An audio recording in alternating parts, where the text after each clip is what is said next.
Alright, guys, we watched kind of a weird fucking movie.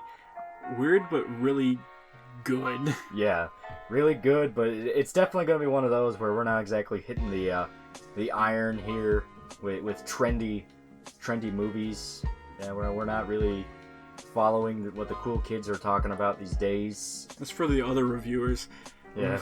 What we really wanted to talk about is Bruce Campbell. That's the only reason we did this. We just love Bruce. Yeah, I mean, I need to get my man love for Bruce Campbell out now.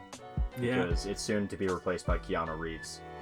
Keanu is just edging his way up there, and it hurts me physically. Yeah.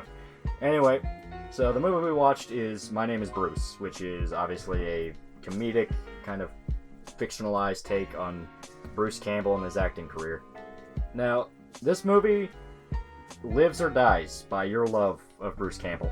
If you do not like the guy, if you think his movies are shit and you think he's a bad actor, there is literally zero incentive to watching this. Yeah, first of all, you're wrong. Second of all, it lives and dies by how, not necessarily how much you know about Bruce Campbell, but how much you do like him as an actor. And honestly, there's a character in the movie that is essentially like an extension of the audience. Yeah. And is great. He's supposed to be a Bruce Campbell fanboy. And the basic plot summary of this movie is Bruce Campbell is playing a fictionalized version of himself. It's a very meta look at his career. And the way it plays this off is, instead of becoming this massive legend that's beloved by everybody, he's kind of trapped in the gutter of not even B movies, Z-level schlock movies. Yeah. Like the movie he's working on when it starts is fucking, what? Cave Alien 2, I believe. Yeah, Cave Alien 2. Just this complete sci-fi level nothing. Just, it's something you hear the name of and you just never want to think of the movie ever again. It sounds like it should be on Best of the Worst or something. Yeah. He literally has, as far as I know, like four hits in this universe, which is the Evil Dead films, and then you have Bubba Hotep. Yeah. And then that's all he's got. Yeah. And the whole idea of this movie is, the way I was kind of viewing it is, it's almost like Fright Night, only instead of focusing on the kid in the beginning of the movie, it's focusing on the vampire hunter. Because the joke of this movie is, this kid in a neighborhood accidentally wakes up this ancient Chinese spirit that goes around killing people. So panicking and having no idea what the fuck to do, he runs to Bruce Campbell for help, because Bruce Campbell fought a bunch of monsters, in the 80s as Ash. So he thinks, well, maybe he'll know what to do. Bruce Campbell is a fucking asshole, so he repeatedly tells this kid to piss off. Just get the fuck out of here and leave me alone. Yeah, and the kid resorts to kidnapping him to help him. That scene's just absolutely great, because it just shows him bending over for some kish cash, and then just gets bonked out. Yeah, it really is a very self-referential movie. Bruce knows exactly how to make fun of himself in this, because one of the jokes that, when I first saw this, I kind of was worried at first, like, oh, is this just like a vanity project with Bruce Campbell?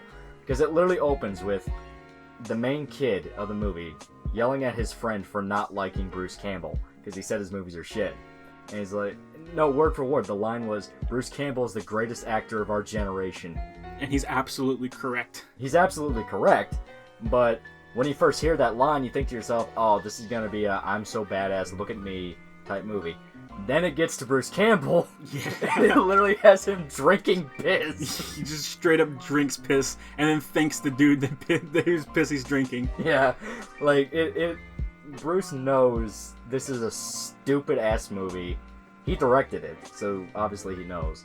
And it is a really funny way of him making fun of his own career. Yeah, it makes fun of it, and it also gives those moments of like, yeah, Bruce is still cool, but he's still a fucking complete and total asshole, like a veteran asking for a signature, and he eventually pisses Bruce off so much that he just kicks him into traffic because he's in a wheelchair.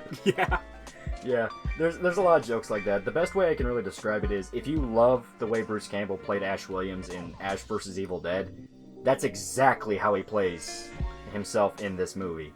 It's very, very much a cartoon version of himself. And personally, I think it was really funny. That's kind of the key behind this movie. It's very much a love letter to the old B-movie level schlock he was in. He's very sentimental to the genre, and ironically, even though his version of himself, this movie version of himself, fucking hated them, it's clearly a movie for fans of Bruce Campbell. Yeah, absolutely. Yeah, and really, what makes the movie live or die is not the horror aspect. It's not scary in the slightest. No, not even a little bit. No, it's purely the comedy. Is the movie funny? Absolutely. Yes, absolutely 100% funny, yes. Your mileage will vary depending on how much you can handle, like, schlocky type humor. Schlocky type humor, and how much can you stomach Bruce Campbell being an asshole? Yeah. Because when he throws an old lady out of a car, right after he threw a kid off a bike. Then he throws the old lady's, is it a cat? It was a cat. He chucks the cat out the window too. Like that, I think that if you're like, I don't like people being mean-spirited for their humor, if that's what you don't like, that's gonna be your breaking point if you don't break somehow before that. Oh yeah. And really, the movie is very cheap. There's very clear some budget issues. Oh yeah. But I think personally that is what adds to the charm of it. They know it's this cheap level movie. No one's really watching for the horror. You're watching for Bruce Campbell to make a bunch of jokes, because that dude has such charisma, he can make anything sound good. Yeah. Even whenever he's like towards the end of the movie, he's in a gun shop and he's clearly just bullshitting his way through everything. Yeah. And you're like, yeah, I believe you, Bruce. Yeah, continue. Yeah. It's like, yeah, clearly he's a gun expert. He's ex-military. Yeah, totally know it. You're basically just like following along with this entire town that for some reason thinks he can handle this problem. Apparently they watched every single movie Bruce was ever in and was like, oh yeah, that all happened and he's a savior of humanity. Yeah, and it almost feels in a lot of ways, one, very similar to Bubba Hotep, which did have a similar idea of this kind of unconventional hero fighting this ancient spirit that's risen up to kill people. You know, which obviously is probably an intentional move, just kind of a, oh, remember Bubba Hotep? Which Bubba Hotep's funny. Yeah, and there's a ton of references to it. I mean, they outright mention it by name multiple times. The characters have shirts with Bubba Hotep on it. It's great. Yeah. And it almost feels in a lot of ways similar to, as stated, Fright Night, where you have the kid going to the monster hunter to get help. It turns out the monster hunter's a fraud. And in a weird way, this is probably just me seeing something, but it almost feels like it also has some Western type vibes to it. You have the town's being terrorized by a villain, and then they have to get this old gunslinger in to save the day. Yeah, and the town itself definitely gives off a Western vibe to it. I think the population at the beginning of the movie is 398, I think. Pretty small town, yes. Yeah, it's a pretty small town, and as the movie goes on, of course, the population starts going down as the villain starts killing them. And it's a running joke. It's a running joke all the way up until like the very end, where the dude who's painting the sign gets one last number change in, and it's absolutely fantastic. Yeah, that one's beautiful.